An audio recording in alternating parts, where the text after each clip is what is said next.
Hello everyone, welcome to the first lesson of our complete YouTube course. First of all, I would like to thank you for purchasing my complete YouTube training. If you don't know me yet, my name is Matthias Stangherlin. I'm a digital entrepreneur. I work with e-commerce in the import sector. I've been a content creator on YouTube for many years, and I'm also an investor in the financial market. I have organized this course into several modules, so throughout it I will cover various topics, from what YouTube is, how it works, how to choose a niche, creating and producing videos, ways to make money with YouTube, and much more, with the aim of addressing all your questions. This course is lifetime access, so if you have any questions or want to review the lessons, feel free to do so. I guarantee that I will be straight to the point during the lessons because your time and mine are valuable and should not be wasted. Since the course is lifetime access and the YouTube platform may change over time, I will bring extra lessons as updates occur, so stay tuned for that. Any questions you have during the training, you can send me a message here on the platform and I will provide all the necessary support.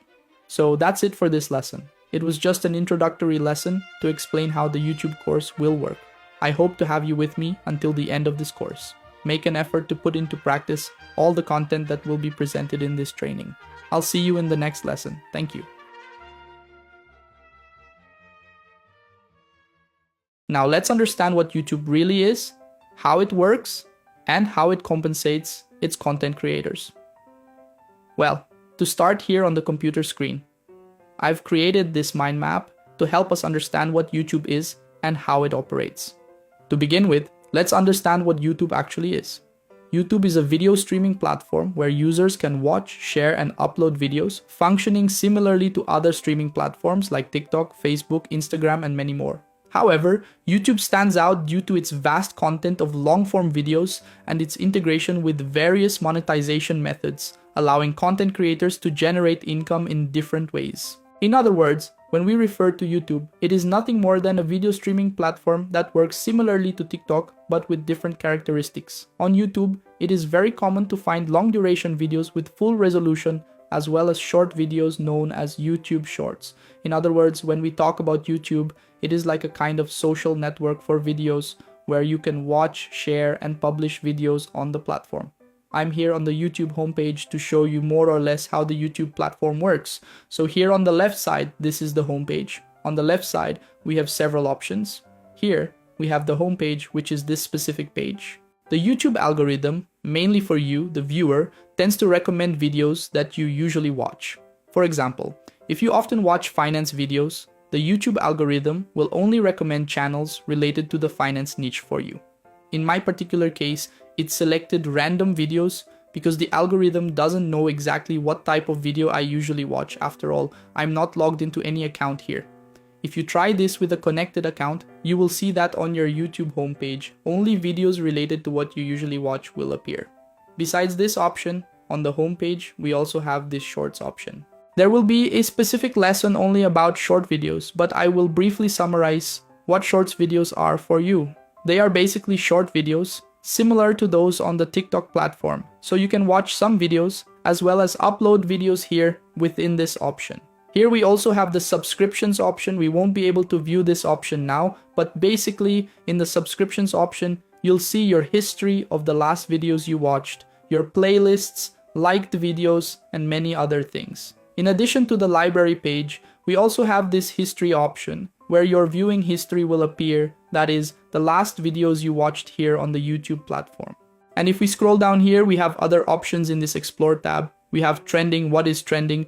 It is basically the top trending videos on the YouTube platform. So here we have various topics. And now in the latest trending videos, we have these videos. If we select games, for example, the trending section will display topics related to games, specifically the trending videos on the YouTube platform on the day you're viewing them.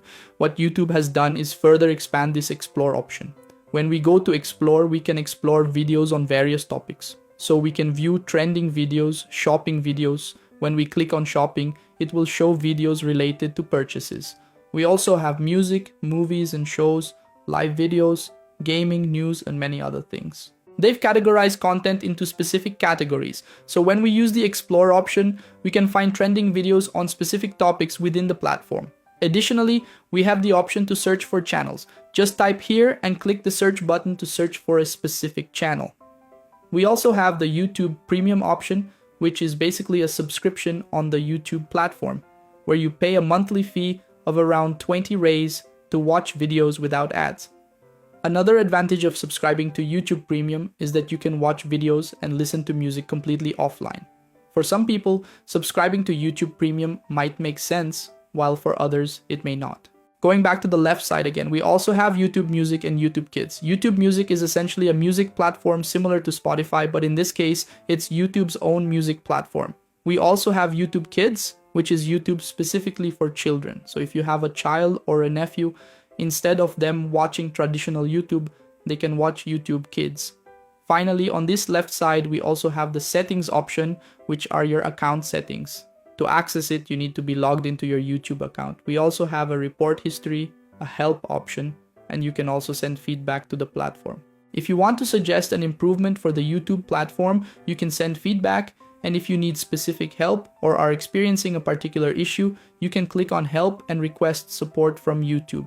Besides these options, on the left side, we also have the option by clicking on the three dots. When we click on these three dots, we get additional options. Here, we have the Your YouTube Data option, which shows your data on YouTube when you click on it. We also have the Appearance option, which allows you to change the appearance of your YouTube platform. So I'm using the theme from my device, which is currently set to dark mode. I'll switch to the light theme, and consequently, my YouTube channel will have a completely light theme.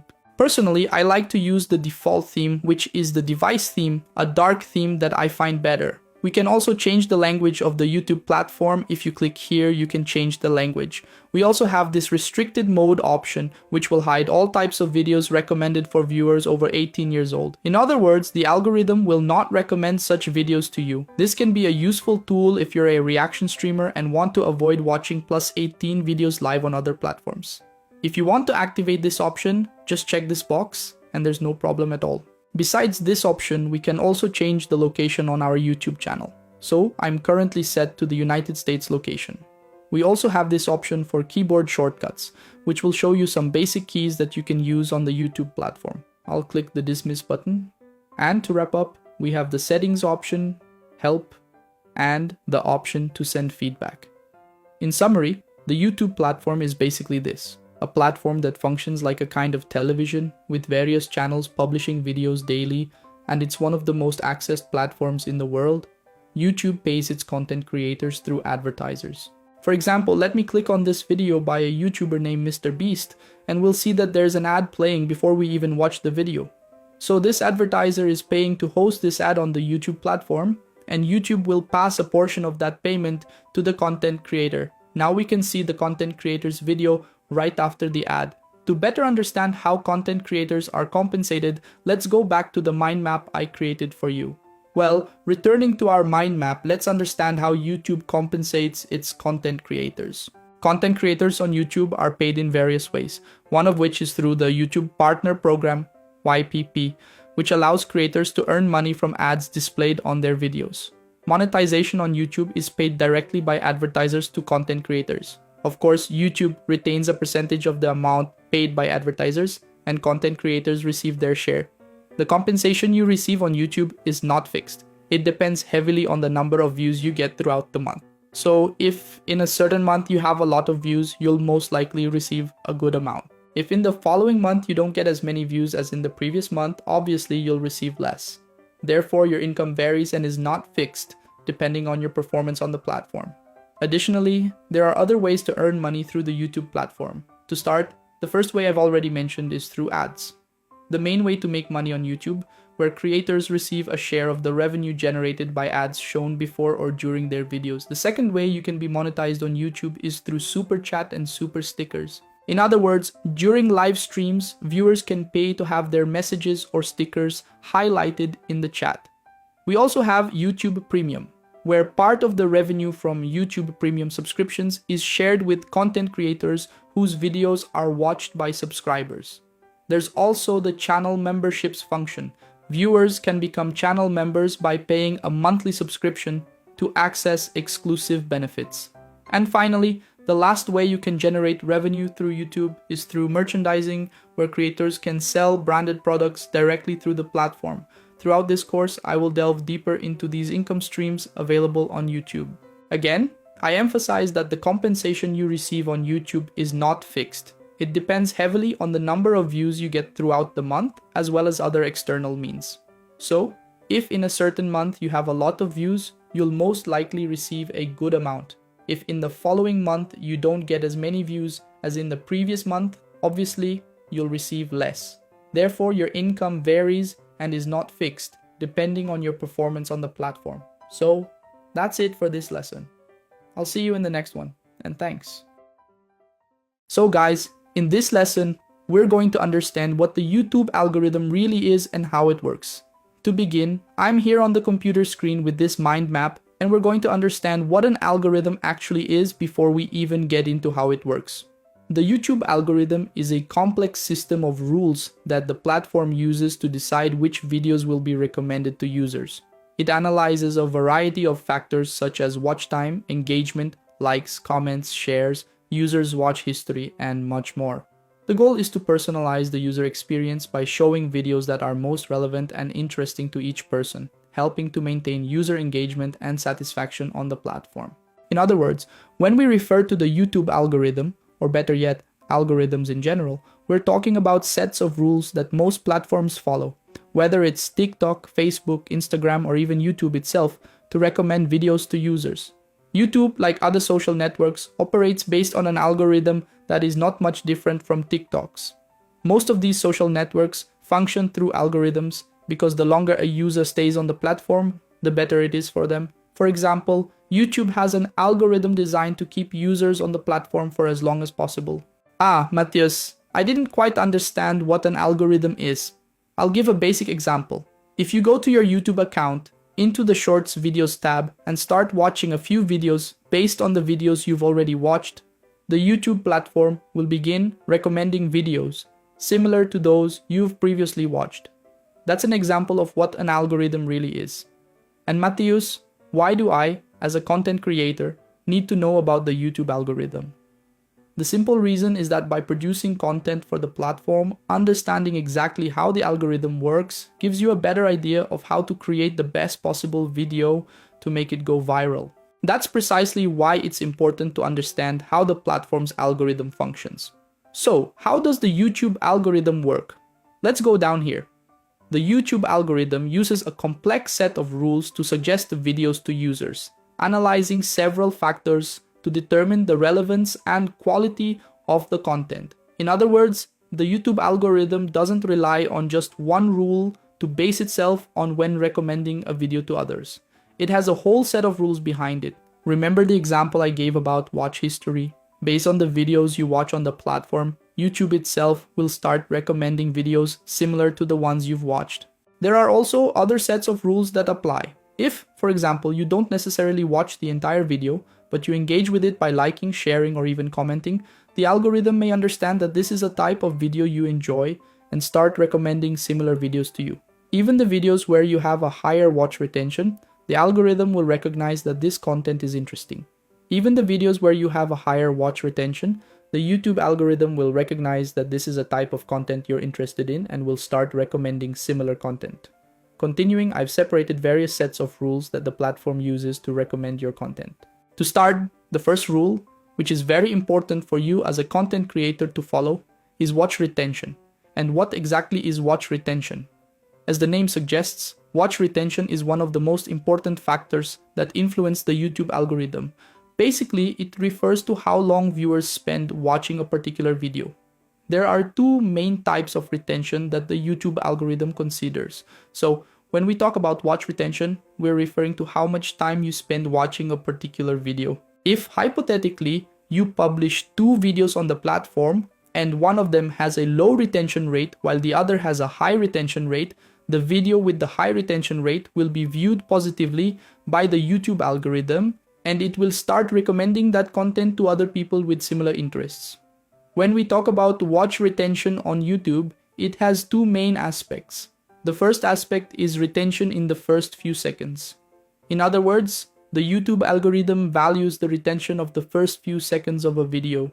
If viewers remain engaged in the initial moments, It signals to the algorithm that the content is attractive and worth showing to more people. This is a very important point for you to know because before you even start the entire process of creating your video, you should think about how to capture attention in the first few seconds to ensure good initial retention. It's crucial to grab as much attention as possible during the first seconds of the video. It's natural for retention to drop as the video progresses, but the first few seconds are key to securing a view, and the algorithm will recognize if the content is indeed interesting to recommend to others. The other aspect of retention that the YouTube algorithm also considers is overall watch retention. In other words, retention throughout the entire video is also important. Videos that are watched until the end indicate a high level of interest and are more likely to be promoted by the algorithm.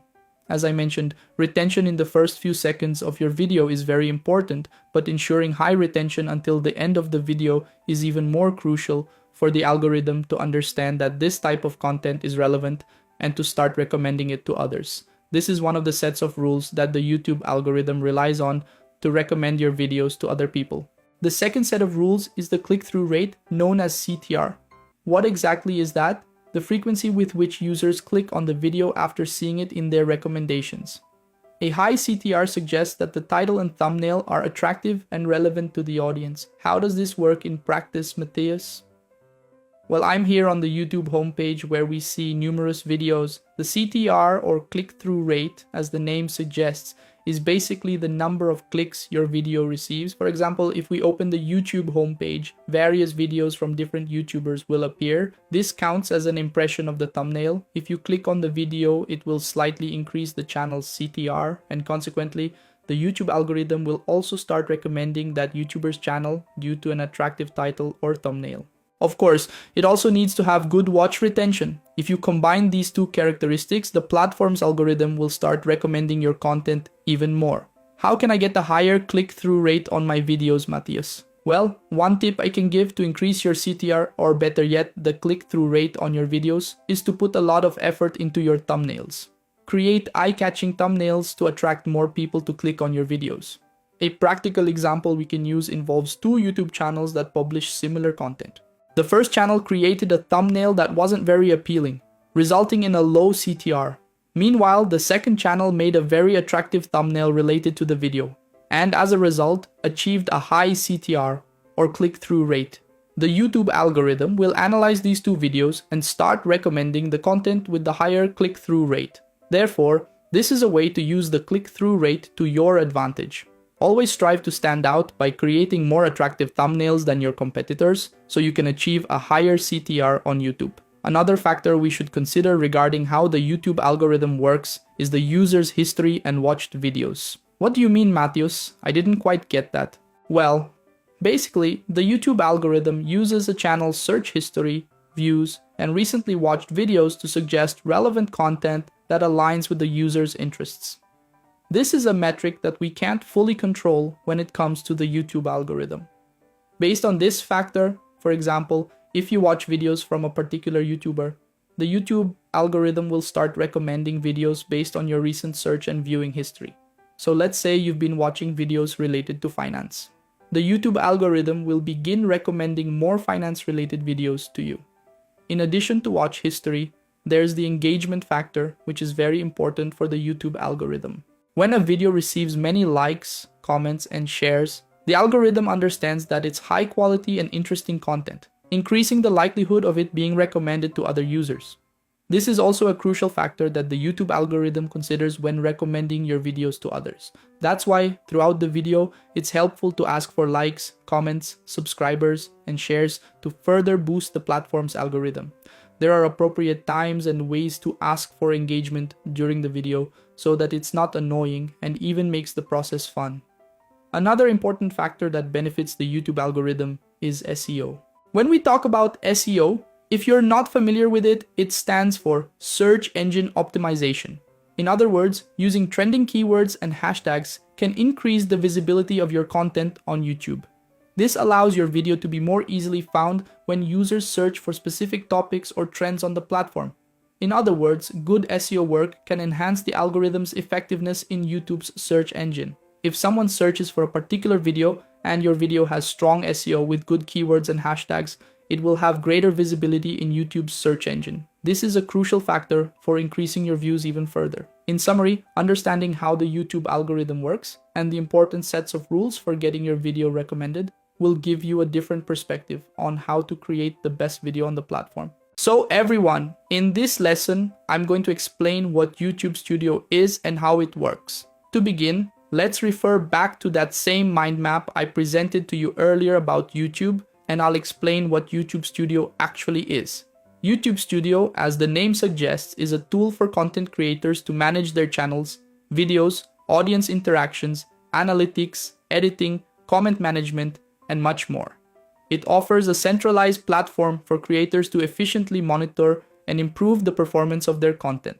In other words, when we talk about YouTube Studio, we're referring to the YouTube for content creators, where we can publish videos, configure our videos, manage our channel's branding, and use many other features. To access YouTube Studio, I'm here on the YouTube homepage, and the process to enter is very simple. I'm using a channel that I've specifically reserved for these lessons. You'll click on your logo after creating your channel.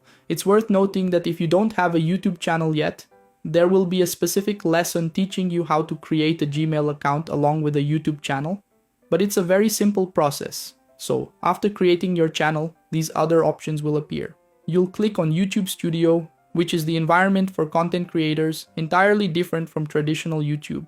Inside YouTube Studio, we have numerous tools, and right away, we can view the channel's statistics. Here, we can analyze the current statistics of our channel. For example, this channel has around 3,080 subscribers. In the last 28 days, we've had a total of 259 views and more than 2 hours of watch time within those 259 views.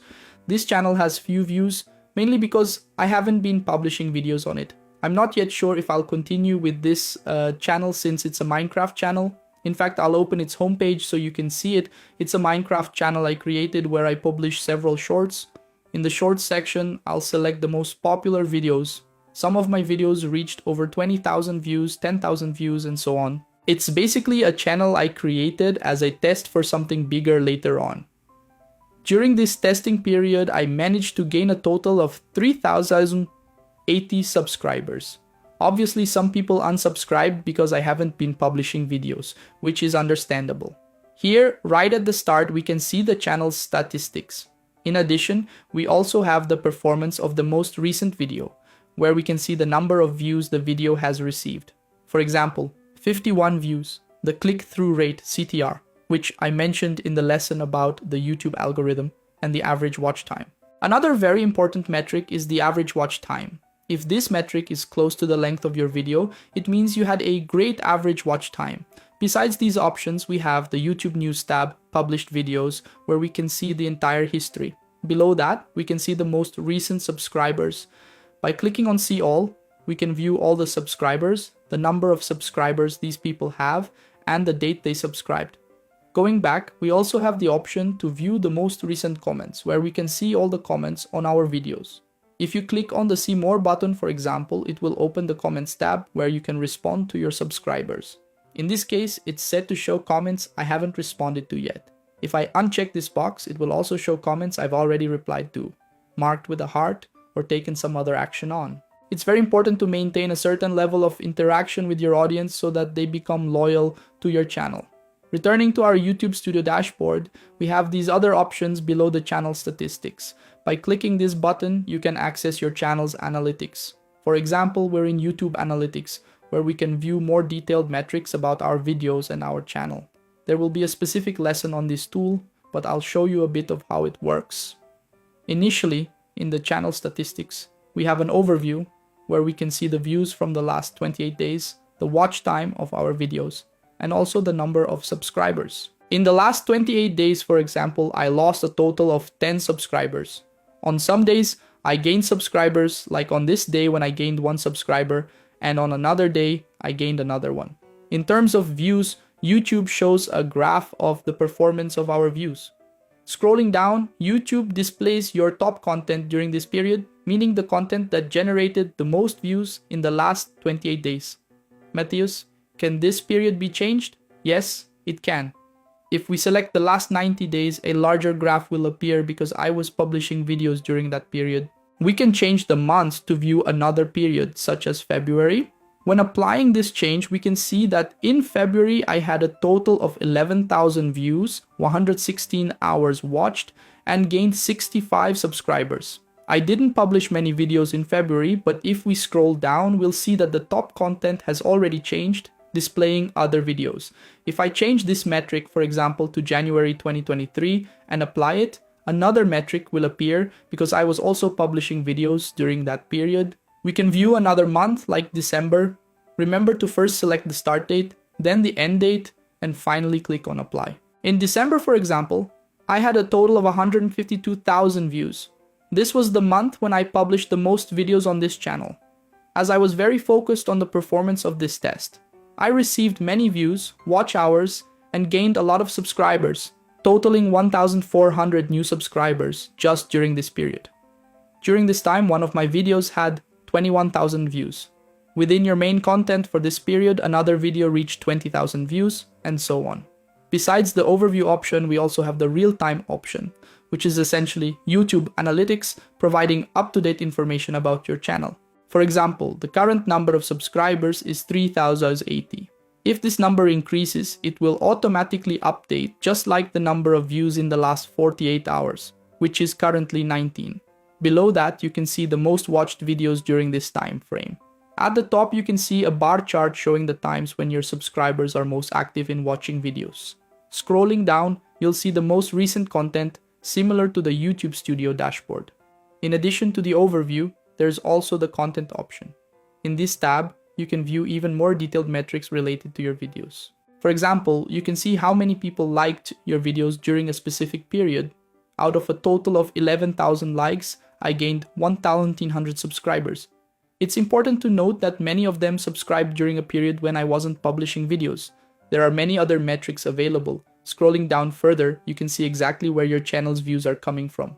For example, under How Viewers Found My Shorts videos, 94% of these views came from the Shorts feed, representing the majority of views. Next are views generated through YouTube search, the channel page, and other sources. This function allows you to know exactly where your video views are coming from, which is essential for further optimizing the process and gaining more views. If you click on Traffic Source, you'll see the external sources that generated views, such as an unknown website that generated only 0.1% of the traffic, which is really low.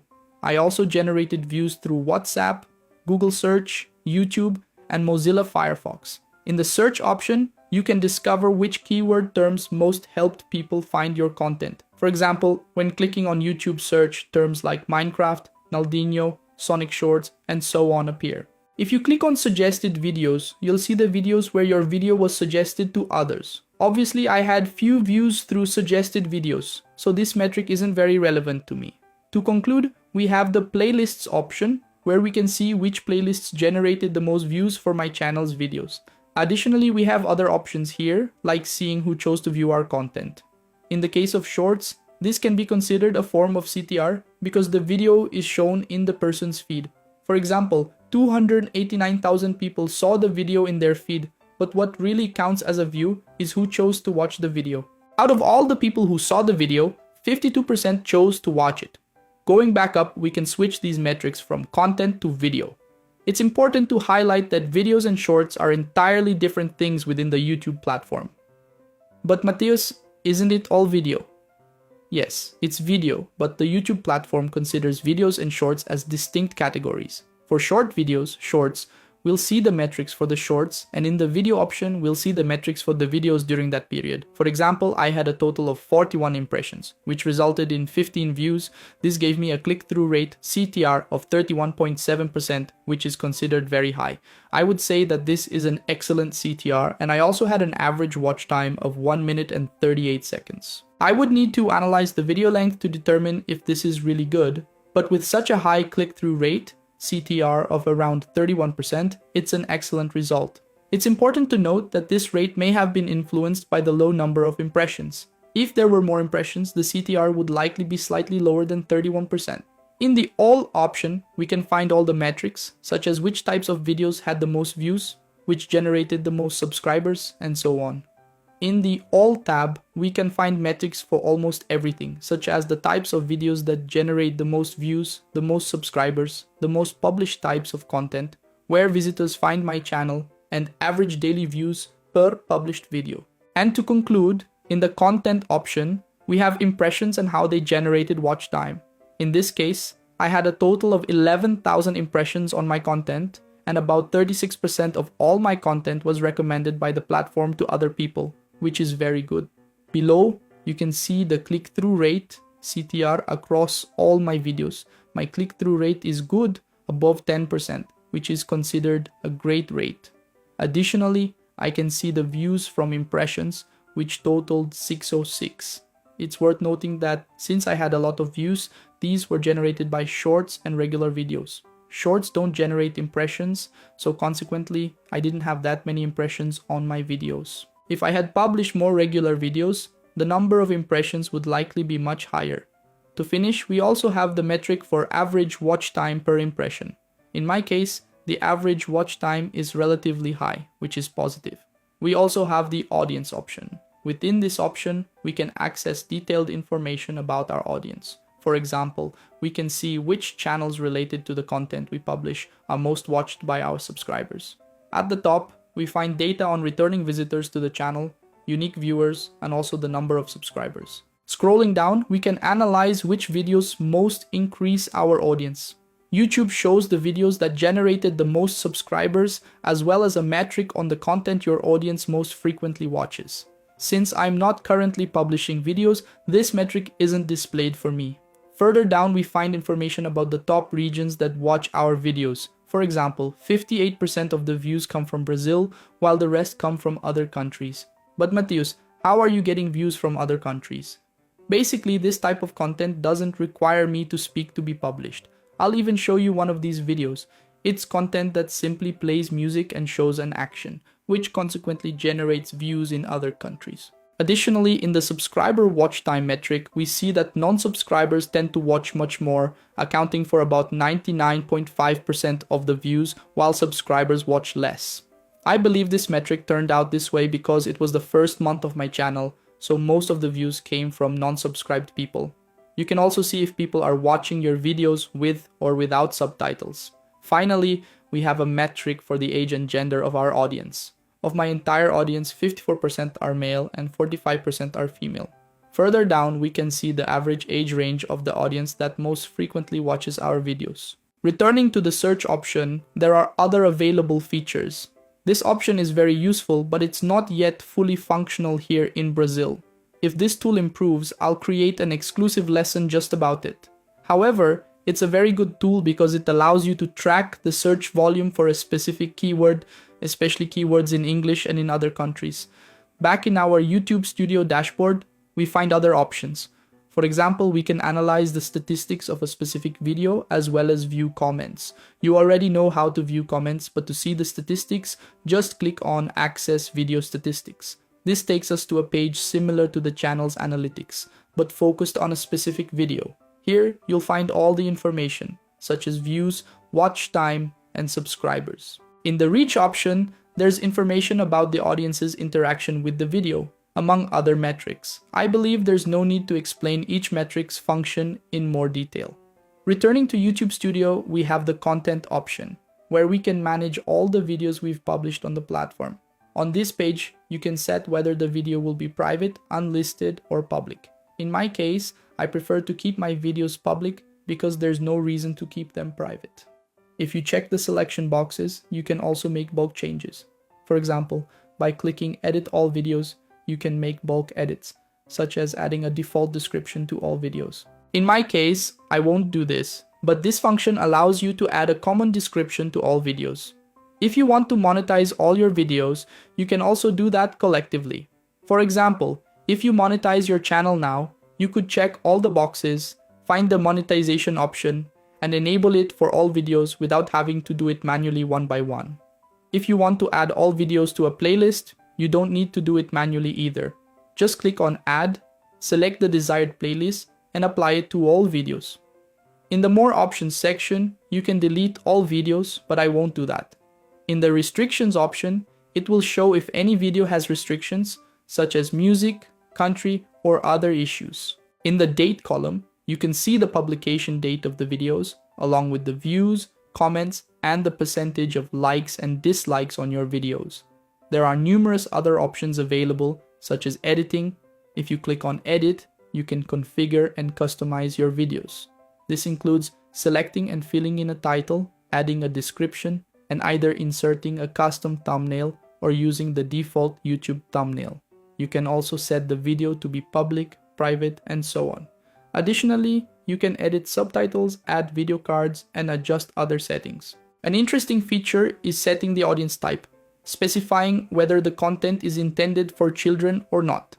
If you click the Show More button, even more options will be displayed. If your video is sponsored, you can check this box to indicate that it is a sponsored video. Below, you can add tags and many other things. You can complete the entire video editing process here. Still within this screen, we have the analytics for our video, which I've already shown you, and also the editor option. In this case, it's YouTube's own video editor. Personally, I don't know anyone who uses this tool. We also have the options for comments and subtitles if you want to add subtitles to your videos. If the video has received any copyright restrictions, whether for music or misuse of specific content, it will appear here. In my case, nothing appears because I'm not violating any rules. Further down, other extra options will be displayed. Leaving our video, we also have the community function. For example, the community tab allows you to enter a specific channel. I'm going to access a friend's channel called Jakinho Dog, who has a Minecraft channel. Once in his channel, I click on the community button. The community is basically a tool where you can interact with your subscribers. He makes posts and engages with his subscribers. So here in posts, for example, all the types of posts I've made on my channel will appear, and there will also be an option to create a new post. I'm going to create a practical post. Within my channel, I click on community and can create a post. I'll write hello everyone and click the post button. If I want to publish an image, I can select that option or even create a poll, among other things. I'll post this and see how it looks. Hello everyone. If we refresh the post page, my post will appear. Hello everyone. In my case, I'll delete this post because there's no reason to keep it active since this is a test channel. Going back, we also have the playlists option, where all the playlists you've created on your channel will be displayed. Additionally, there's a newly launched tool called Podcasts, which can be interesting if you focus on the podcast niche. It provides full support for setting up your playlist and more. In my case, this tool won't be very useful. Continuing with the YouTube Studio overview, we have the analytics option, which I've already explained earlier, so I'll skip this part. The comments option has also been explained. We also have the subtitles option where we can set up subtitles for our videos. Here all the videos will appear with subtitles either in draft or already published. If you started creating a subtitle and didn't finish it, it will show up as a draft, so there's no need to worry. To customize a subtitle, select the specific video and the language in which you intend to add the subtitle. I'll select Chinese as an example. I've added Chinese to configure my subtitle. To configure it, we need to set up the title and description of how the video will be displayed to those who speak this language. This involves a translation process, which can be done using Google Translate or even ChatGPT, for example. In the subtitles section, click the Add button and start typing the subtitles manually. If you already have the subtitles ready, you can upload the file. We have two options that are disabled because this is a music video and there is no spoken content. Consequently, these tools will remain disabled, but they are YouTube tools that perform the automatic subtitle insertion process in your videos as well as automatic synchronization. In other words, YouTube's AI automatically syncs your subtitles to the correct timing. Returning to YouTube Studio, we also have the copyright option, which I've already explained. I'll explain again. This option is where if you have any restrictions on your videos, whether for improper use of music, images, or video, you will receive a notification here about copyright. If you receive a strike on your channel related to copyright, the notification will appear exactly here in this tab. Since I'm in compliance, nothing appears for me. Additionally, we have the monetization option. Here is where you can activate monetization for your channel.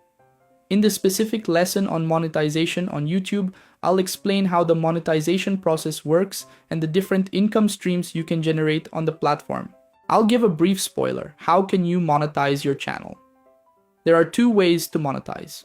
The first is traditional monetization, where you need to reach a minimum of 1,000 subscribers and achieve a total of 4,000 watch hours across all your videos in the last 365 days, meaning within a 1-year period. Once you reach this number of views in the last 365 days, along with the goal of 1,000 subscribers, your channel will be eligible for monetization. It's important to note that the 4,000 watch hours metric is only valid for traditional videos. Shorts do not count toward this metric. The watch time is only valid for traditional videos, and this allows you to activate monetization for your channel through watch hours in the past year. Another way to monetize your channel is through shorts. However, this metric is a bit high. You need to reach 10 million views in the last 90 days. Although this goal seems high, it's not too difficult to achieve, considering that shorts are heavily promoted by YouTube. The algorithm pushes these videos more frequently, allowing you to get a lot of views and grow even faster. After following some of these two rules, you just need to complete the remaining steps, such as verifying your account and setting up additional security configurations for your channel. Make sure to follow the community guidelines, especially regarding copyright, and comply with some of these checkboxes. You can submit a request to YouTube itself, where they will review your channel. This process usually takes about 1 to 2 days. After they review your channel, you will receive a response, and your channel can become monetized. That's basically how the monetization option works. Now on another channel, this is my main channel, which is already monetized. The monetization tab looks entirely different. We have the ads option, where ads are enabled on my videos. These are all the videos where ads are activated, including ads on shorts videos. In my case, since I don't publish shorts videos on this channel, there are no stats related to shorts videos. There is also the channel memberships option, where we can find the total number of members on our channel. The YouTube membership program allows you to build a kind of community within the platform. Members pay a certain monthly fee for their subscription.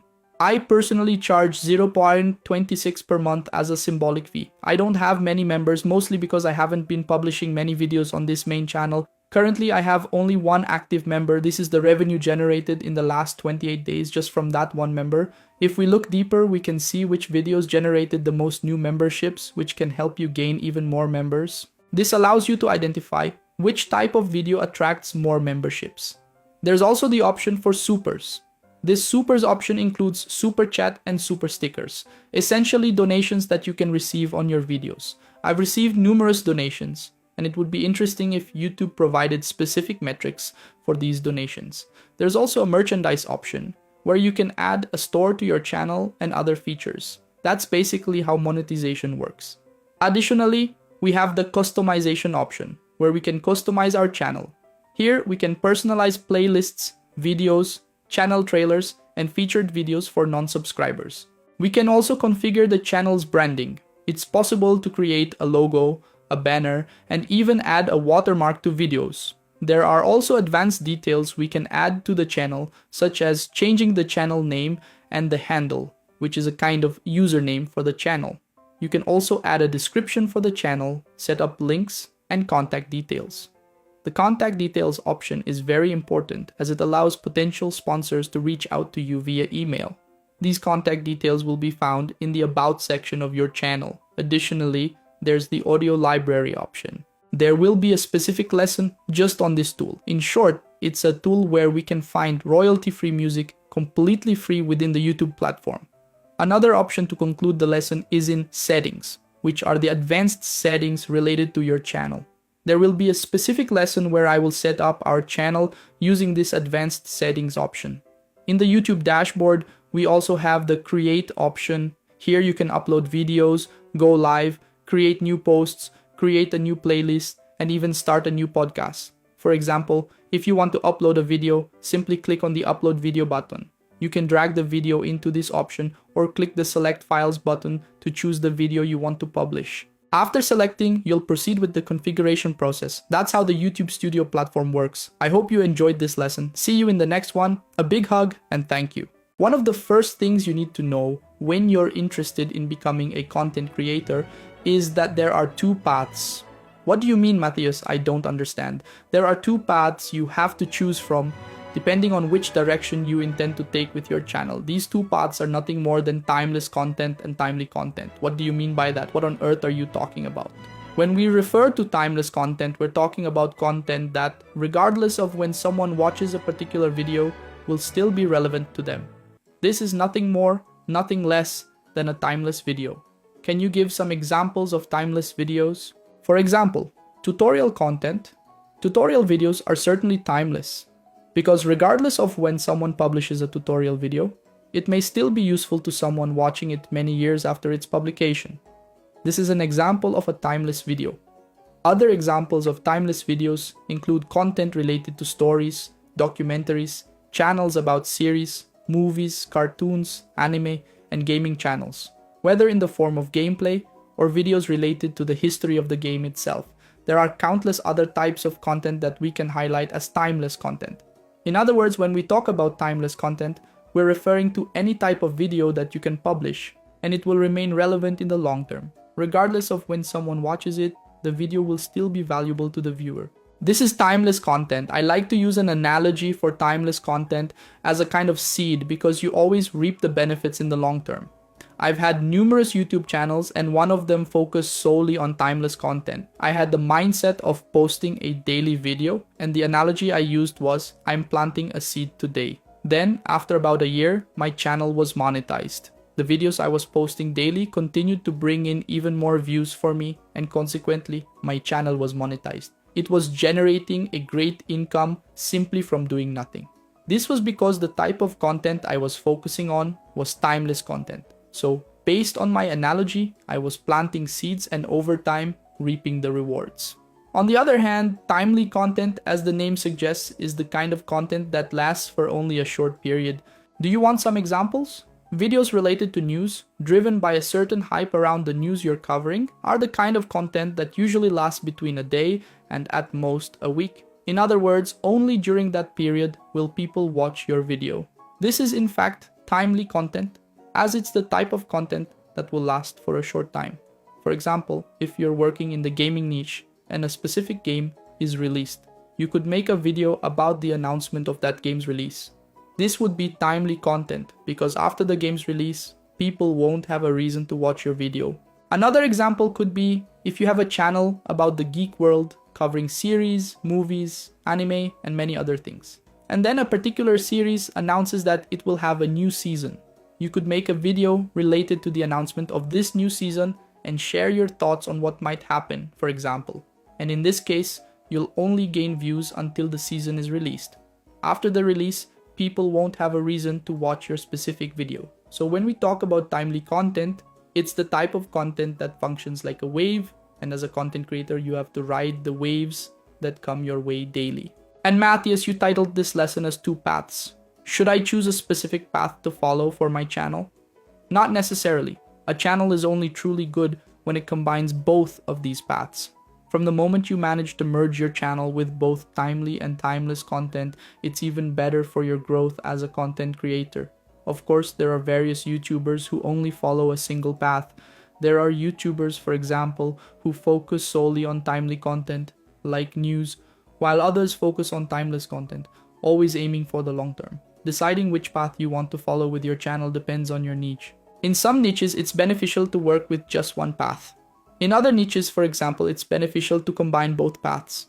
You can work with both timely and timeless videos. A practical example, I have a friend who has a finance channel and publishes 3 videos a week. Of those 3 videos, 2 are timeless content aiming for the long term, and one of them is timely content, which is hype driven. Matthias, where does he get the content ideas to publish videos every week? When I show you how to come up with content ideas, I'll show you some strategies. But to give you a brief spoiler, it's a good idea to pick up on news or events related to your niche as a content creator and make a video about it. And the great thing about focusing on both paths when you're a content creator is that with timeless content, you're planting seeds for the long term. With timeless content, you're gaining even more subscribers. In the short term, you tend to grow and gain many subscribers during the hype period of that news or event, for example. It's even great to ride as many waves as possible related to the niche you intend to work in. So, that's all for this lesson. These are the 2 paths every content creator needs to know. I hope you enjoyed this lesson. I'll see you in the next one. A big hug and thanks. Now that you understand the two paths a content creator should take, in this lesson, I'm going to introduce you to something very important.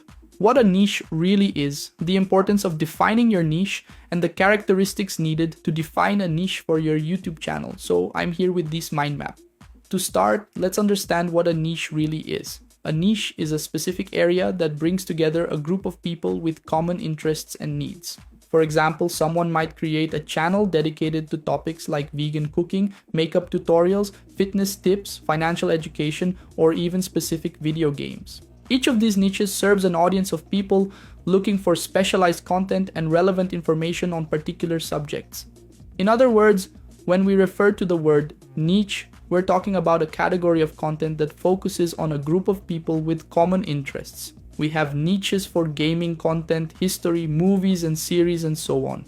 When you're thinking about becoming a content creator, whether on YouTube, blogs, Instagram, or numerous other social media platforms, one of the first questions you should ask yourself is, what niche? Or rather, what type of content do you aim to work with? If you create a profile and produce content without defining a niche before even starting, it will confuse the algorithm of your profile, limiting your growth. And Mateus, what are the advantages of defining a niche? I've outlined some advantages in the mind map to describe the benefits of defining a niche before you start producing content. The first advantage I've noted for you is greater authority and expertise. What does that mean, Mateus? By focusing on a niche that you enjoy and have knowledge about, you can become an expert in the subject. This not only increases your credibility, but also strengthens the trust of your audience. Over time, you can become a reference, and when people search for this type of information, they will find your content in that specific niche. In other words, this is one of the main advantages of defining a niche as a content creator, the likelihood of becoming an expert and further improving your credibility in a particular subject. Let's suppose, hypothetically, that you really like history, already have a deep knowledge of it, and decide to become a content creator on YouTube, Instagram, or numerous other social networks. You start posting your first videos, and over time you'll become an expert on the subject, further enhancing your credibility because you're working in a niche with which you're already familiar. Another advantage of defining a niche as a content creator is less competition. What do you mean, Matthias? I don't get it. Why would defining a niche result in less competition for me? Here's the thing. Choosing a specific niche that you enjoy and have knowledge about allows you to become an authority in that subject. This reduces your competition because when you stand out in a specific field, the competition becomes less relevant. After all, those who provide high quality, unique content in a specific niche naturally stand out. In other words, by defining a niche that you like and already have some knowledge in, and by producing high quality content, the competition will be greatly minimized. You'll be delivering higher quality content, and any competition that arises will be quite irrelevant to you as a content creator. That's why I emphasize this point so much. One of the most important things you should do before even becoming a content creator is to ask yourself, what is the best niche in which I can excel? When you choose a specific niche that you already have some knowledge of and can dive deeper into, gaining credibility, it can provide you with less competition in content creation. The final advantage I've highlighted in defining a niche as a content creator is a stronger connection with your audience. By focusing on a specific niche that you enjoy, you'll establish authority in that niche and create a direct line of communication with your audience. This makes people more interested in your content, creating a sense of community, increasing engagement, and fostering follower loyalty. This is one of the significant advantages of defining a niche as a content creator, because by becoming an authority in a specific niche, you improve your connection with your audience and build loyalty among followers who will watch all your videos simply because you're a reference in that particular niche. So these are some advantages you'll have by defining a niche before starting the content creation process. But Matthias, how do I choose a niche? Scrolling down here, I've outlined some characteristics you can use as a basis for choosing a content niche to work in. One of the first ways is by selecting personal interests. How do you go about this process? I've noted 3 steps you can follow. The first is to make a list of your likes and interests. Write down what you enjoy doing, the types of content you consume the most on the internet, whether on YouTube, Instagram, TikTok, or other social media platforms. This will help you identify niches where you have greater affinity. Working with a type of content that you like and are already comfortable with significantly increases the probability of becoming an authority in that particular area. That's why I recommend this approach of listing your personal interests and likes to potentially create content. Another way to choose a niche is by asking others. How do you do this in practice? Friends and family can give suggestions on types of content that suit you. They may notice skills or interests that you haven't recognized. This is interesting and can be a useful exercise before defining a niche. Ask people close to you who know you well, and they can suggest types of content you could work on. You can note down these suggestions even if you don't follow all of them, but this exercise, combined with the list of personal interests and likes, can be very helpful. To wrap up the topic of personal interests and preferences, the last approach I'd recommend for choosing a type of content is to reflect on your experiences. Areas where you've already had experience or intend to study can be promising niches to start as a content creator. Your personal experience can add a unique perspective to your content. This means you can start producing content in a niche where you're already an expert or in a niche you intend to delve into and explore. A practical example is a close friend who had an interest in finance and economics. He always worked in a different field and never really delved deeply into economics. But he started creating content based on the knowledge he had about finance and economics, and as he dug deeper into the subject, he gained credibility. He didn't initially know much about the topic in depth, but he started with what he knew. As he produced content, he continued to delve into the subject, further enhancing his authority and credibility in the niche. This is one way to choose a niche. Selecting interests, personal preferences, possible experiences you've had, and experiences you plan to have. Make a complete list of the niches you've identified and choose the one that's ideal for you. Another way to choose a niche is by identifying market trends. You can observe competitors by analyzing other content creators in niches you're interested in. This can provide insights and give you a sense of trends in that specific niche. Watching international content is also an interesting strategy because often trends in specific niches start in other countries and take time to reach your country. Exploring international content can give you a holistic view, or in other words, an out-of-the-box perspective, helping you anticipate trends that haven't yet arrived in your country. This happens frequently. Many niche and sub-niche models first emerge outside your country before reaching the national market. When you watch other content creators abroad, you can anticipate possible trends that might arrive here. An example of this is the type of react content or reaction videos. This style of content wasn't very popular here in my country, but was already quite common in other countries. However, in my country, this content gained popularity, especially during the 2020 pandemic, when the react content style expanded even more.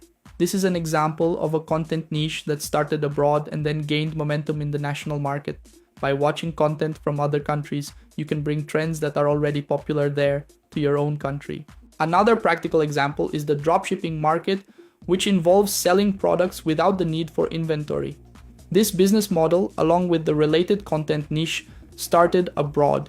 Imagine if you had already been studying the international market and knew about dropshipping becoming a pioneer in this subject in your country. That would be very beneficial for you, both in terms of authority and market opportunities.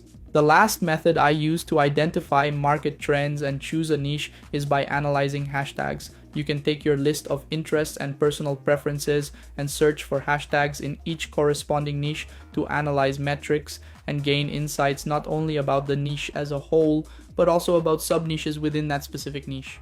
When I talk about sub-niches, I'm referring to subcategories within a larger niche. For example, in the gaming niche, we have several sub-niches like game react videos, gameplay, game stories, game story summaries, among others. So, sub-niches are basically subcategories encompassed within a specific niche. But what are the characteristics you can use to define a niche and start producing content? There are a few characteristics I've outlined. The first is choosing personal interests, as I have already mentioned. In other words, choosing a niche that you enjoy and already have some knowledge about will allow you to produce content with greater affinity, which is crucial for success. One of the most important aspects to consider before defining a niche and starting to create content on YouTube, TikTok, or various other social media platforms is to choose a specific niche that you truly enjoy. After all, working on something you love brings much more satisfaction and affinity.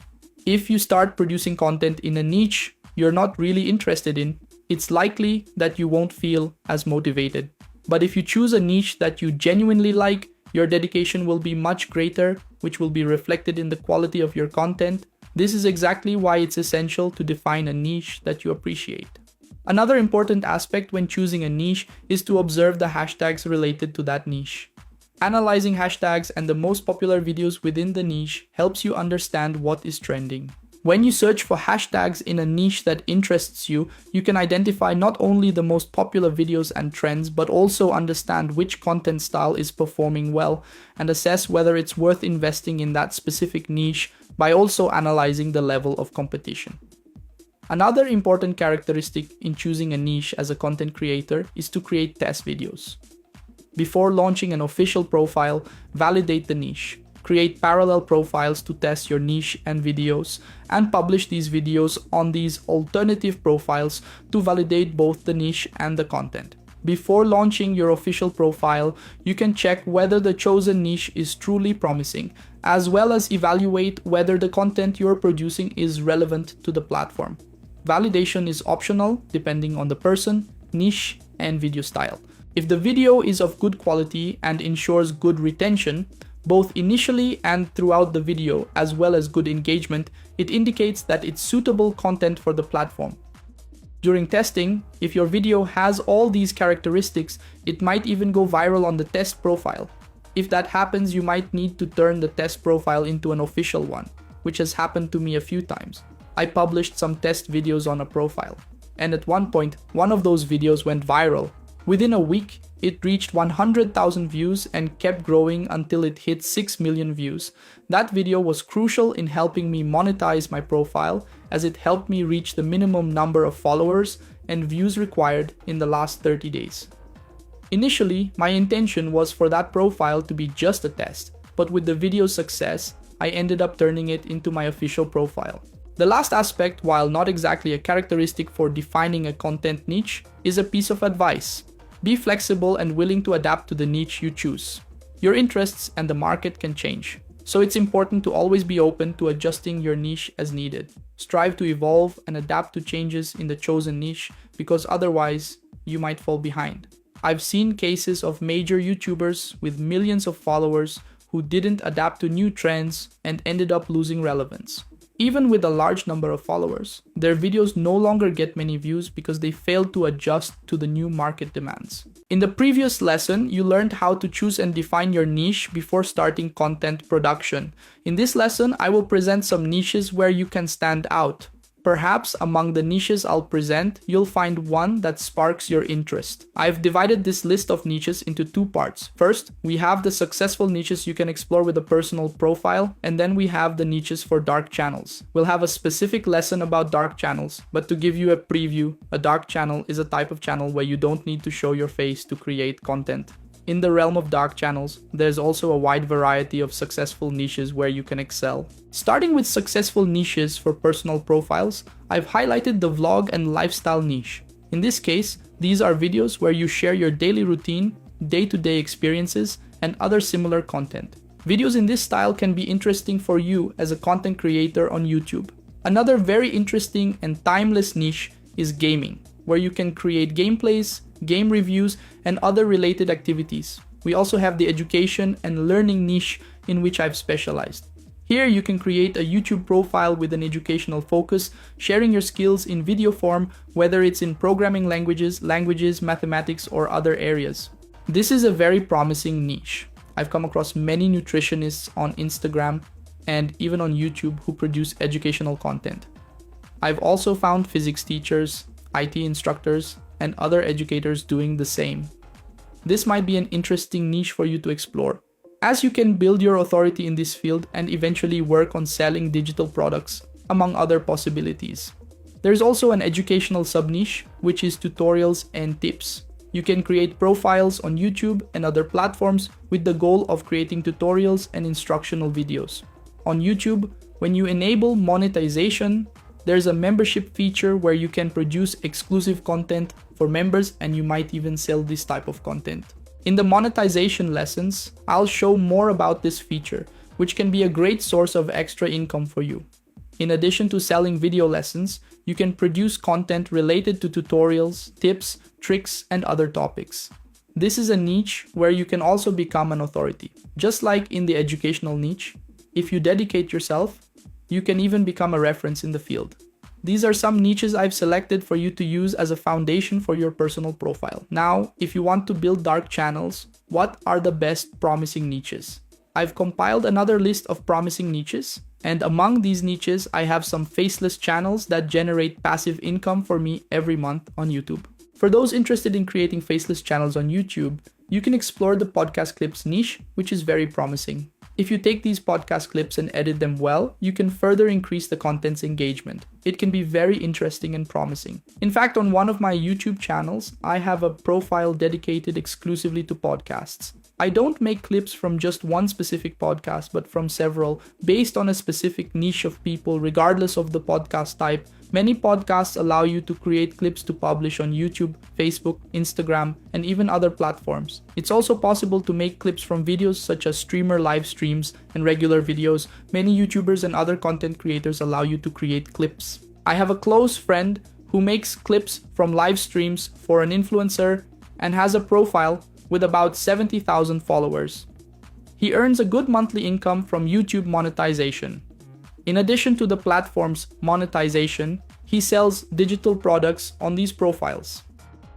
In the lesson on alternative ways to make money with YouTube monetization, I'll explain in detail how you can do this. I spoke with this friend and he mentioned that in some months, the sale of digital products generated much more income than the monetization of his YouTube profile. Another type of profile you can develop on YouTube is football clips. I have a cousin who runs a football clips channel that generates many views, allowing him to monetize on the platform. Besides these mentioned niches, you can also develop dark profiles focused on movies, series, soap operas, cartoons, and motivational clips. I've come across many of these profiles, both on Instagram and especially on YouTube. They are motivational profiles that take clips from podcasts, movies, series, and other types of content and use them to motivate others. This type of profile can be very effective for selling digital products. There's also a subcategory within dark channel niches related to football. You can create a profile exclusively for football news on YouTube, providing concise news updates. You can narrate the content yourself, use a narrator, or even a voiceover AI tool, which we'll cover in an additional lesson, to handle the narration without needing to use your own voice.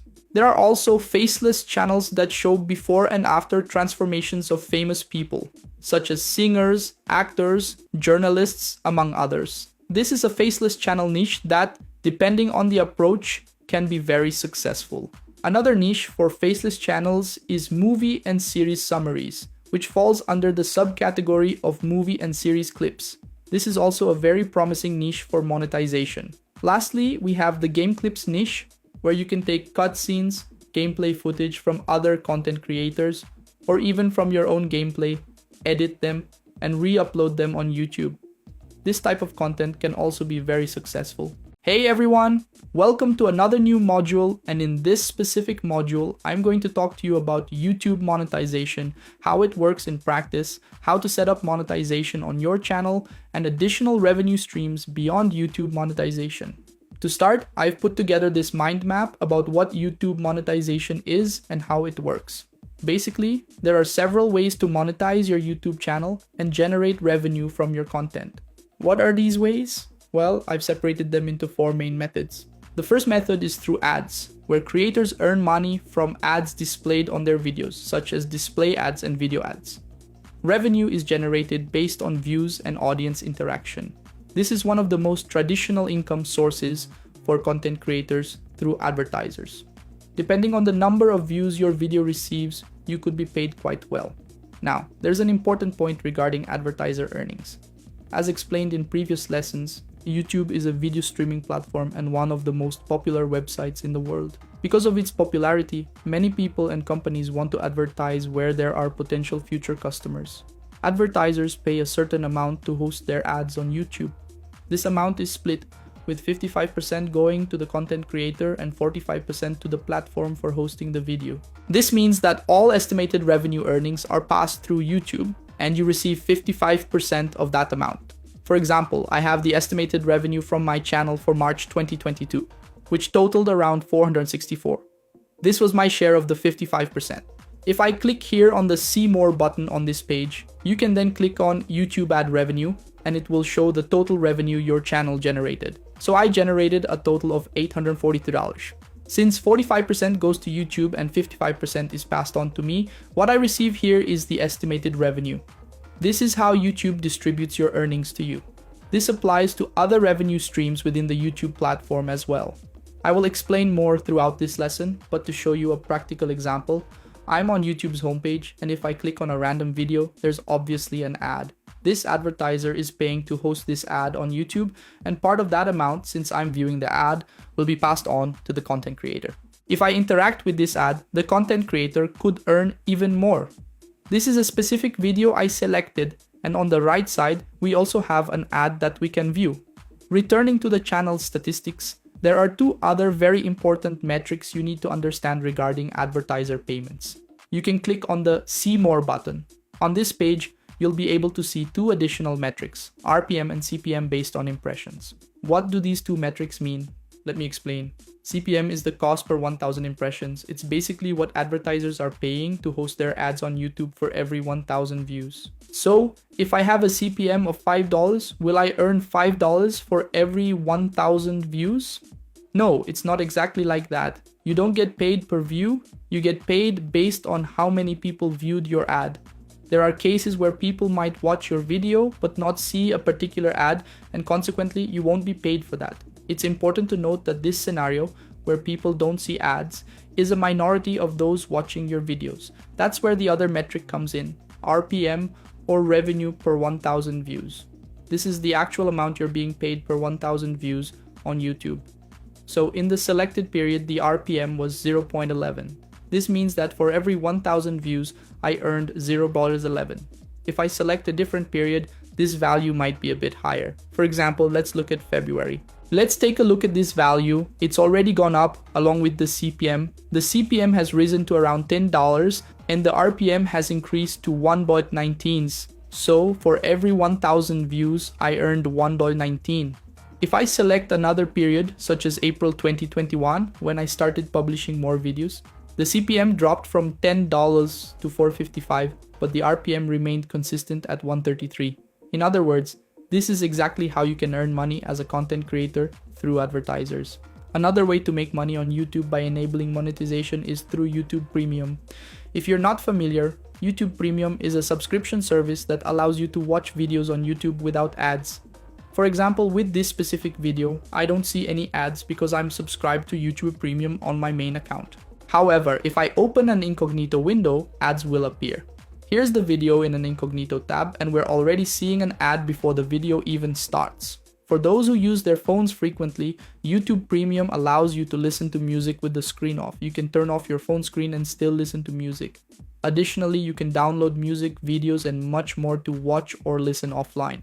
I'm a YouTube Premium subscriber because I don't particularly like watching ads, but it's not just for that reason. I listen to audiobooks and often download them to listen offline later, and being a YouTube Premium subscriber helps me a lot with that. So, how do content creators earn money through YouTube Premium? Basically, creators receive a portion of the monthly subscription fee from YouTube Premium users based on the watch time of their videos by these subscribers. For example, if I'm paying around $13.99 per month for YouTube Premium, a portion of that amount is divided among the YouTubers I watch the most on the platform. So, the more watch time you, as a content creator, get from YouTube Premium subscribers, the more you can earn from this revenue stream.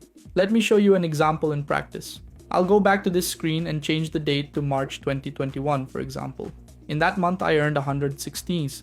If we scroll down, we can see where this revenue came from.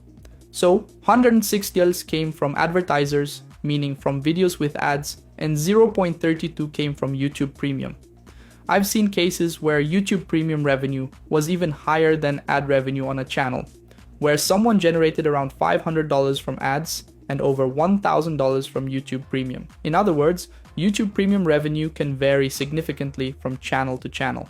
Another way to make money through YouTube monetization is through Super Chat and Super Stickers. What are Super Chat and Super Stickers? During live streams, viewers can pay to highlight messages or stickers in the chat, generating extra income for the content creator. So, basically, Super Chat and Super Stickers are a type of donation that you can receive when you're doing a live stream, for example. A viewer can send a message to highlight it, which acts as a donation to your channel. This is another way to earn money on the YouTube platform. It's important to note that donations from Super Chat during your live streams are also subject to a fee. However, the percentage differs from the advertiser's cut. While YouTube retains about 45% of the revenue from ads, when you receive a super chat or donation, YouTube takes about 30%. This is still a significant percentage, but there are alternative methods to receive super chat payments during your live streams, where you can receive the net amount. This is an important point to highlight. Finally, the last source of income through YouTube monetization is the membership program. By offering memberships, creators provide exclusive benefits in exchange for a monthly fee, generating a stable and recurring source of income. In other words, the membership program is like a monthly subscription where your subscribers can sign up to support your channel and receive exclusive content, among other perks depending on your creativity. This is another way to make money through YouTube monetization via the membership program. The fee structure is similar to that of Super Chat. If you have a $10 membership, $3 will go directly to YouTube, as they retain about 30%. Alright everyone, in this lesson, I'm going to show you how to enable monetization on your channel. Before we get started, I want to walk you through the requirements needed to activate monetization on your channel. So I'm here in my YouTube studio and you'll want to navigate to this monetization tab. Once you're in this tab, scroll down and you'll see the prerequisites necessary to activate monetization on your channel. There's an important point to highlight about YouTube monetization. There are two models, or rather two ways you can monetize your YouTube channel. The first and more traditional model is based on watch hours across all your videos. In this case, you would enable monetization on your videos. To meet this requirement, you need to have over 1,000 subscribers and 4,000 watch hours in the last 365 days across all your videos combined. Do Shorts videos count towards this? No, Shorts videos do not count towards these watch hours. This means that you need to achieve these watch hours manually. While it may seem like a lot of hours, it's not as difficult as it might sound. I have a friend who started his YouTube channel and within a month he was able to activate monetization. What strategy did he use? He used some strategies that I shared with him. In this strategy, you should aim to publish at least 3 videos per week or daily videos if you can manage it. These videos should be over 8 minutes long to speed up the monetization process on your channel and also help you gain more subscribers. However, the strategy to gain subscribers is different. Here, we're focusing on a strategy to help you accumulate watch hours. While gaining watch hours, you will naturally gain some subscribers, but it won't be as many as you could get using the other strategy. So you can follow this schedule and aim to post at least 3 videos per week. If possible, post daily videos. And these videos should be longer than 8 minutes.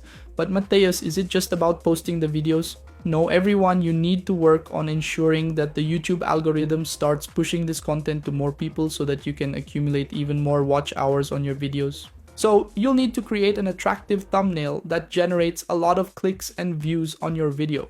Do a good and engaging edit to increase your watch hours and also favor the YouTube algorithm.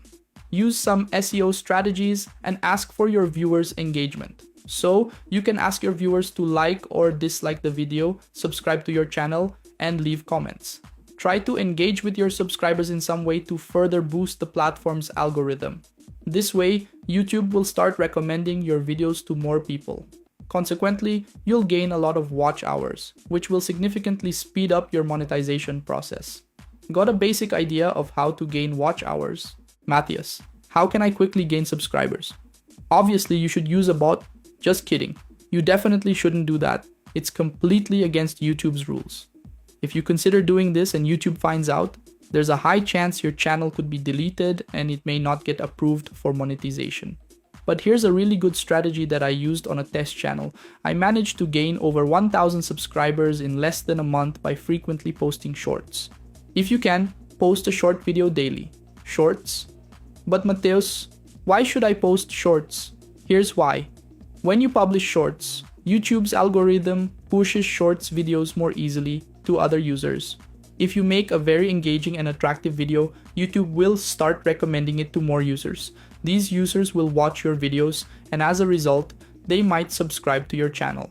Want to see a practical example? I'll open up my YouTube analytics and show you how many subscribers I gained in just 1 month using this strategy. So this is a test channel I created in December. I'll select December 2022 until the 31st and apply it. Look at the number of subscribers I gained, 1,400 subscribers using this strategy. Throughout the entire month, I only published shorts, and I got a total of 152,000 views and 1,400 watch hours just from shorts. These watch hours don't count towards the monetization counter, but this strategy definitely helped me gain subscribers to activate monetization on my channel. So this is the first way you can monetize your YouTube channel, but Matthias, is there a way to monetize shorts? Yes, there is a way to monetize shorts, and the requirement to enable this monetization is a minimum of 1,000 subscribers and 10 million views within a 90-day period, or 3 months. At first glance, this might seem like an unattainable number, but it's actually not. As I mentioned earlier, YouTube easily pushes shorts content to other users, and the chances of gaining a lot of views through shorts are very high. In the previous example I mentioned, I gained 152,000 views in the channel's first month. Now imagine this. If you already have a consistent, well-established channel with some videos, and you start publishing shorts, you could gain even more views than I did. Want to see another practical example? I have a channel that's somewhat similar to mine. It's a Minecraft channel. If I go to the shorts section, you can see that this person gets a lot of views on their shorts videos. I'll click on the most popular video. Look at the number of views this person has achieved. 136 million, 130 million, 93 million, and so on. So, you see, this requirement isn't as difficult to reach as it might seem. Once you've met these requirements, you'll need to complete a few verifications on your channel, enable two-step verification, and follow the community guidelines, especially when using copyrighted music from others. Do not use other people's videos. Always strive to create original content. Once you have met all these requirements, you can submit your channel for review. YouTube typically takes about 1 to 3 business days to complete the verification process and determine if your channel is eligible for monetization. How do we do this in practice? Well, I can't walk you through this process step by step because most of my channels are already monetized and I've already set up the monetization process. But submitting your channel for review is a very simple process. If you meet all the requirements, you'll fill out a form where you'll create a Google AdSense account, which is the payment intermediary for content creators on YouTube, blogs, and many other platforms. This is the platform through which you'll receive your payments. So, you'll create a Google AdSense account, and after filling out the form, you'll integrate this Google AdSense account with your YouTube channel. Once that's done, your channel will be sent for review. Now, let's say your channel passes the review and is approved for monetization. Your channel will start generating revenue as soon as it is monetized. Here's what you need to do to start making money from your videos. You see this monetization option? You need to make sure this monetization option is activated so that you can generate revenue from your videos. Once monetization is activated, this revenue tab will appear in your YouTube analytics, and you'll be able to track the earnings generated from all the videos you post on YouTube. One important thing to note is that once your channel starts generating revenue, you'll need to go through a verification process within Google AdSense. In this verification process, you'll need to provide your personal information and submit it to Google Ads. Along with your personal information, you'll also need to include your address. It's crucial to enter your address correctly because Google will send a letter to your address. This letter will contain a confirmation code for your Google AdSense account. Is this process mandatory? Yes, it's a mandatory process for you to receive your earnings through Google AdSense. You must have a verified address to activate your channel's monetization and receive your earnings from YouTube. After you complete the final settings in Google AdSense, you'll be eligible to receive the revenue generated. So, we have Google AdSense here. If we click to go to YouTube, it will show my YouTube earnings. My last payment was $165.90 and my current balance is $21.97. The balance you see on YouTube will not appear in real time on Google AdSense. This balance always shows up in the following month, usually after the 11th. So let's say you enabled monetization in April.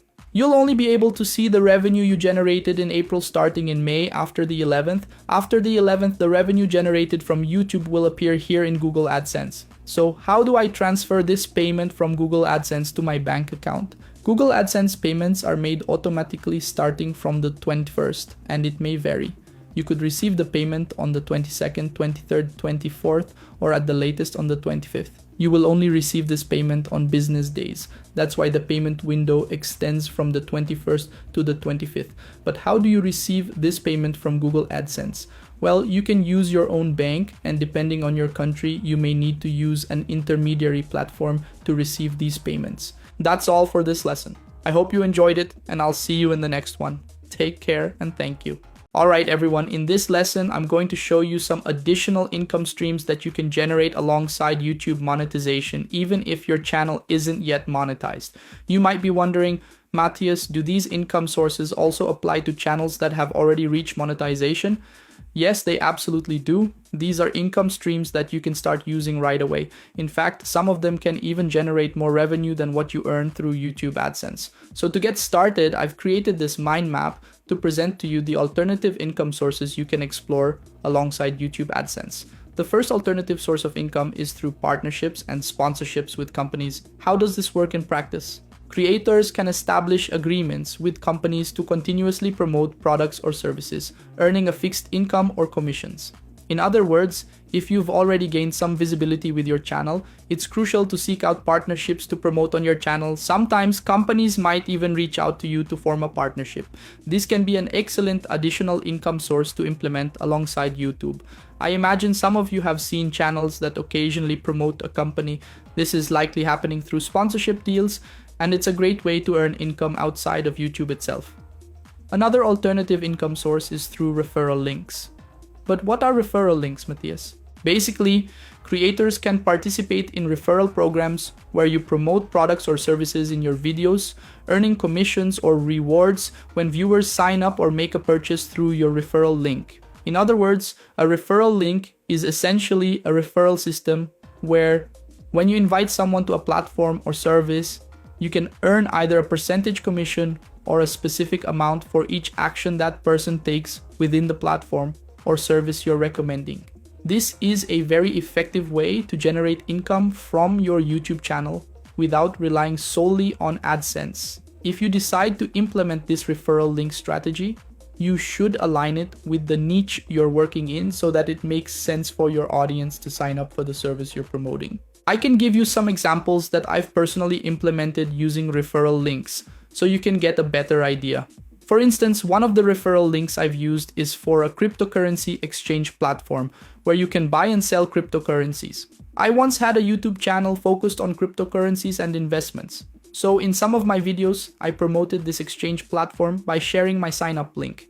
People would register through my link, and from all the transaction fees generated by buying and selling cryptocurrencies, I would earn around 20%. And the best part is that this percentage is lifelong.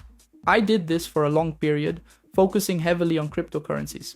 I invited a total of 2,440 people, and 704 of them remained active after signing up.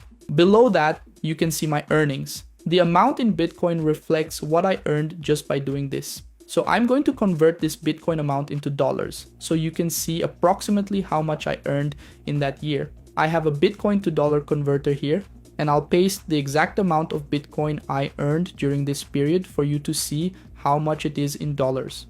At the current exchange rate, Bitcoin is valued at $66,000, and the amount I earned just from the people who signed up through my referral link on the exchange platform was around $6,084. This was the amount I earned as extra income just through a referral link. I basically recommended this exchange platform and people signed up through my link. Since I received about 20% of the transaction fees from all the trades made by the people who signed up through my link, I earned $6,084 over a year. You might be wondering, Matthias, where can I find platforms with referral links? You can simply go to Google and search for referral link platforms, and you'll find various pages with examples of referral programs. There are pages listing 45 platforms that have referral systems, including Shopify, Amazon Associates, Rakuten, eBay Partner Network, and so on.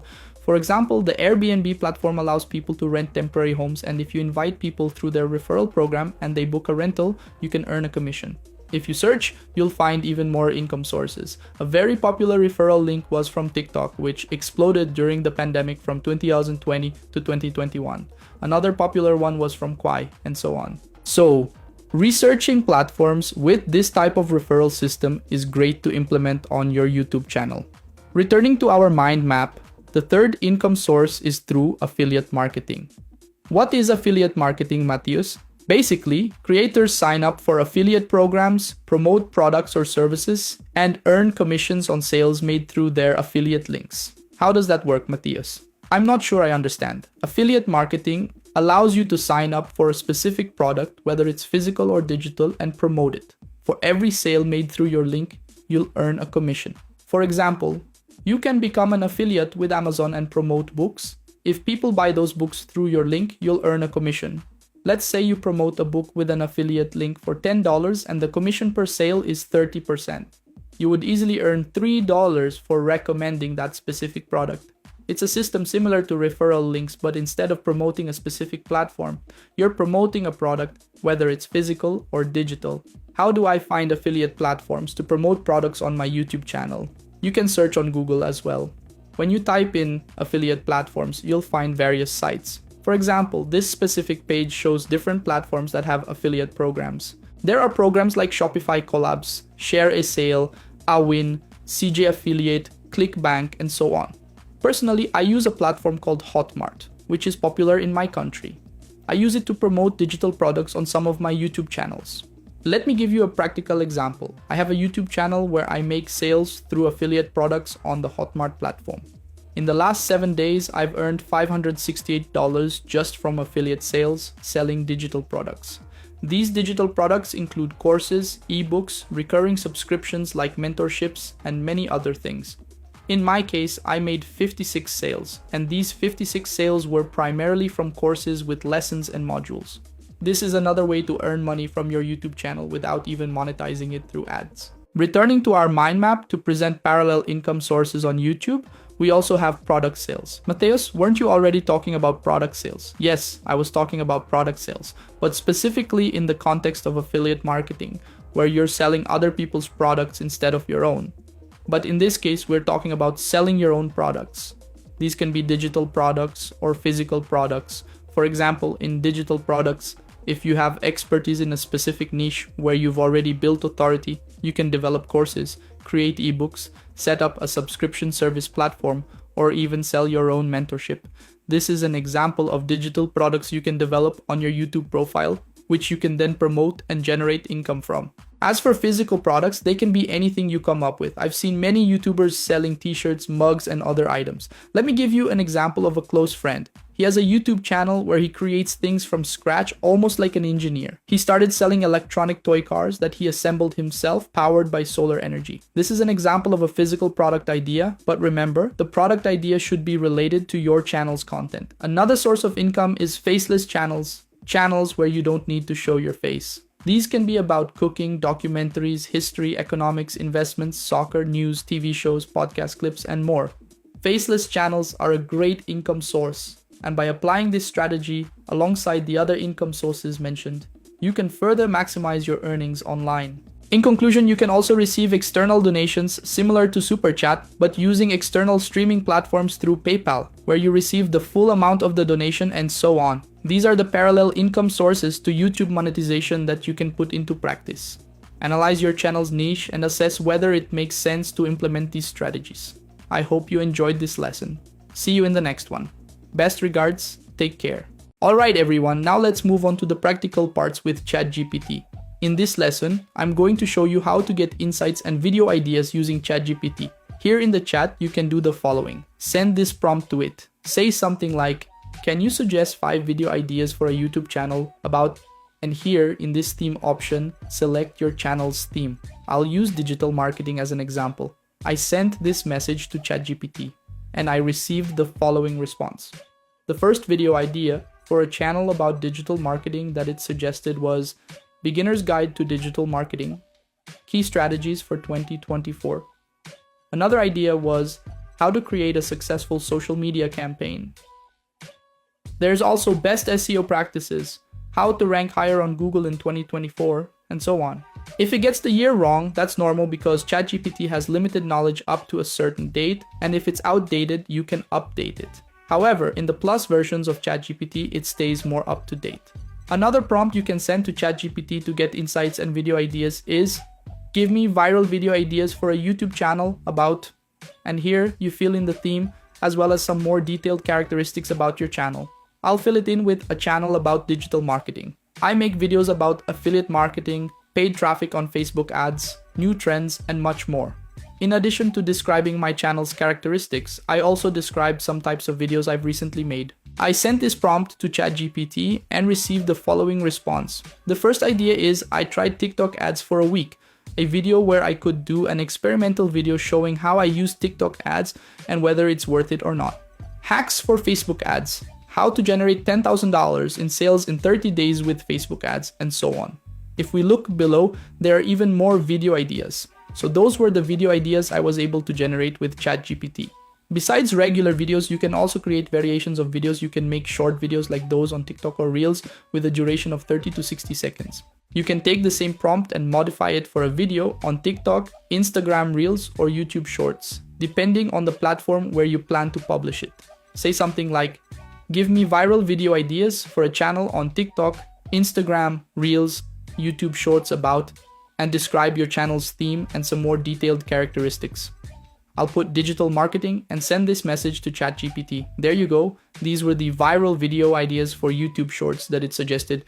Quick tip to boost your Facebook ads performance and many other ideas. Below, there's also a guide on how to structure this video. So, this is basically how you can use ChatGPT to get insights and video ideas as a content creator. This feature can be very helpful, especially if you're experiencing a creative block when producing new content. In addition to using ChatGPT to get insights and video ideas, you can also use it to create video scripts or outlines. How can you do this in practice? Well, in the previous lesson, I got some video ideas, so you can send the following prompt to ChatGPT. Create a video script about, and here, you describe the theme and characteristics of the video you want.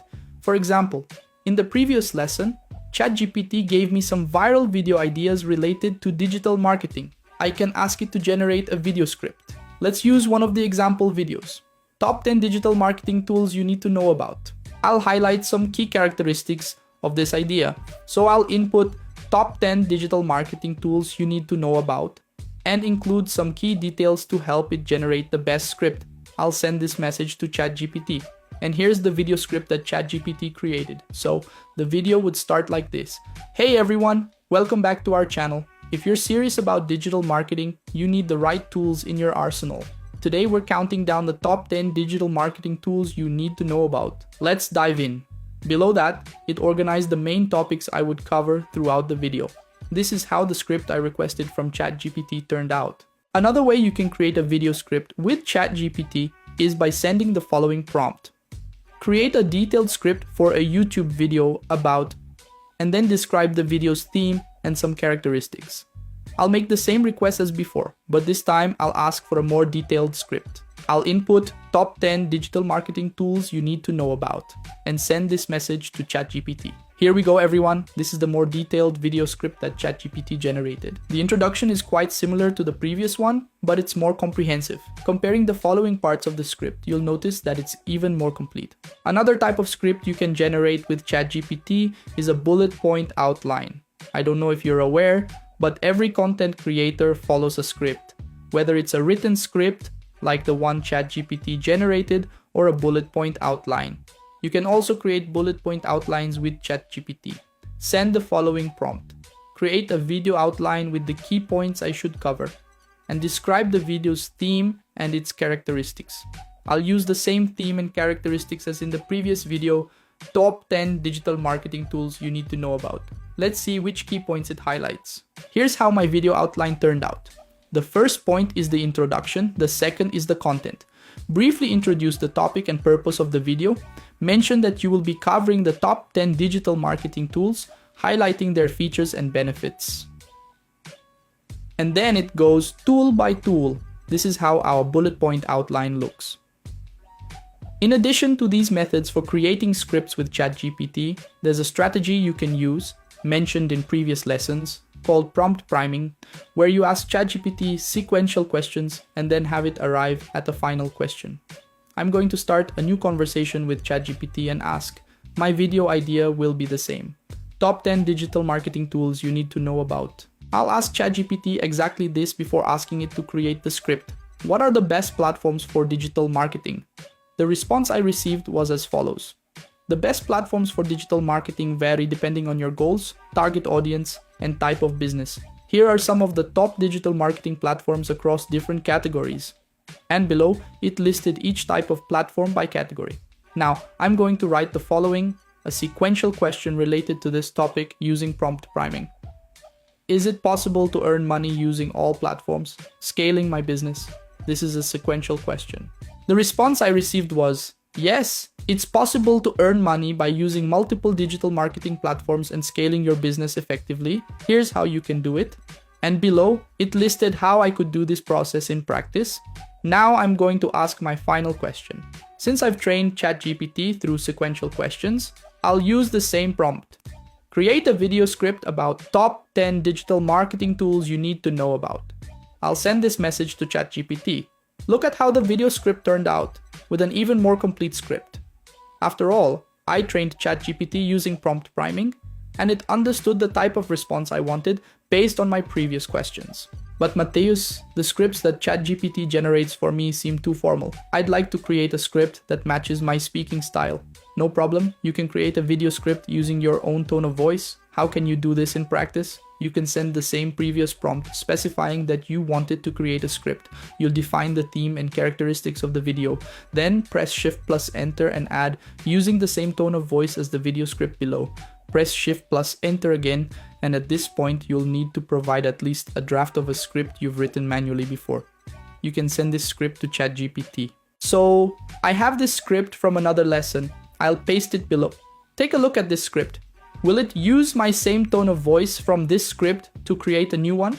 Yes, I'll send this message to ChatGPT and see what its response is. Alright everyone, look at how the script turned out when I asked it to use my tone of voice from a draft script I sent. Here's how it looks. So folks, today we're diving into a fascinating journey through the top 10 digital marketing tools you need to know about. Just like how our thoughts shape our reality, the right tools can shape your digital marketing success. And this is how the video script turned out that ChatGPT generated for me. If you'd like, you can pause the lesson to review and compare it with the previous script. Now you will learn how to optimize SEO for your YouTube channel using ChatGPT. This lesson won't only be useful for YouTube channels, but also for some social media profiles like Instagram, TikTok, and others. So Mateus, what is SEO? SEO stands for Search Engine Optimization. In other words, SEO is the process of optimizing content for search engines. There are various popular search engines like Google, Bing, Yahoo, and even YouTube, which we can classify as a search engine since it is a search engine for videos. With the help of ChatGPT, you can perform SEO optimization for your YouTube videos, allowing you to rank your videos higher in search results. I'm here on the computer screen with this video inside YouTube Studio. So we have a title, a description, and tags already filled in, but I'm going to use ChatGPT to optimize them. How can I do this in practice? Here's ChatGPT. You can do the following.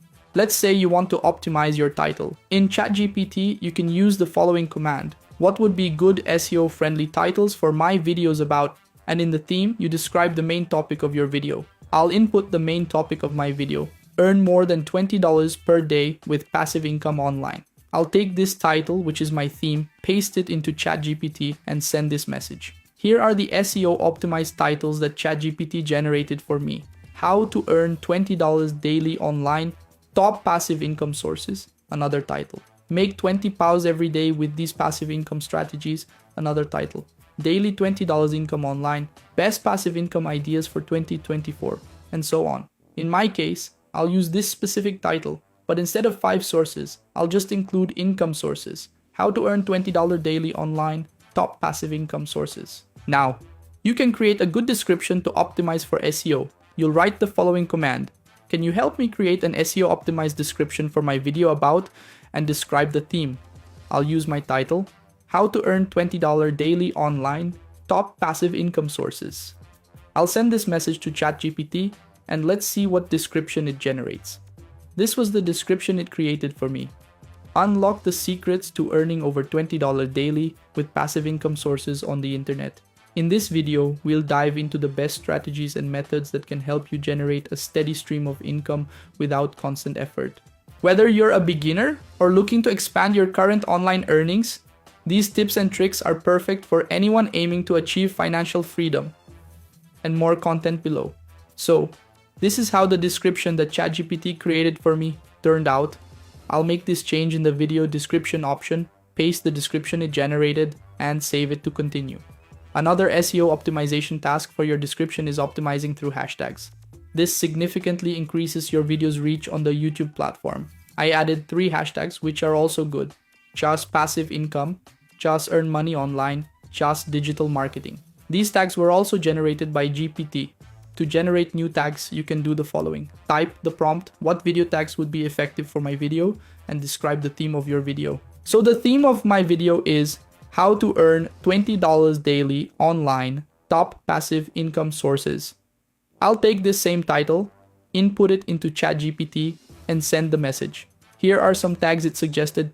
Just passive income, you either make money online, you just earn money, and others.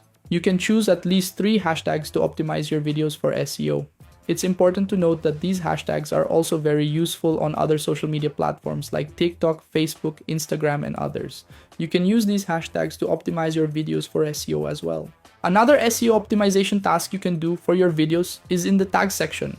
Tags are essentially keywords linked to your YouTube videos. For example, if someone searches for digital marketing, my video might show up. It won't appear right now because I've set it to private, but if I make it public, it's likely to show up. Or if someone searches for earn $20 per day, it might also appear. This is a very important aspect of SEO optimization for your YouTube videos. You're going to type the following prompt. What would be good tags for a YouTube video with the title? And you can edit either the title or the theme of the video. I'll input the title to help improve the SEO optimization even further. I'll paste my title again and send this message to ChatGPT. And these are some tags it suggested. Make money online, passive income, income sources, extra income, online business, income opportunities, digital marketing, work from home, among others. I can take all these tags that it suggested and insert them into the tag section of my video. If you do the same as I did, it probably won't work if you copy and paste them all at once, as it will result in an error due to tags being too long. You need to separate these tags with commas. Once you do that, you can copy the tags separated by commas and insert them into your video. I'll do that. And here's how it looks. I'll click the save button.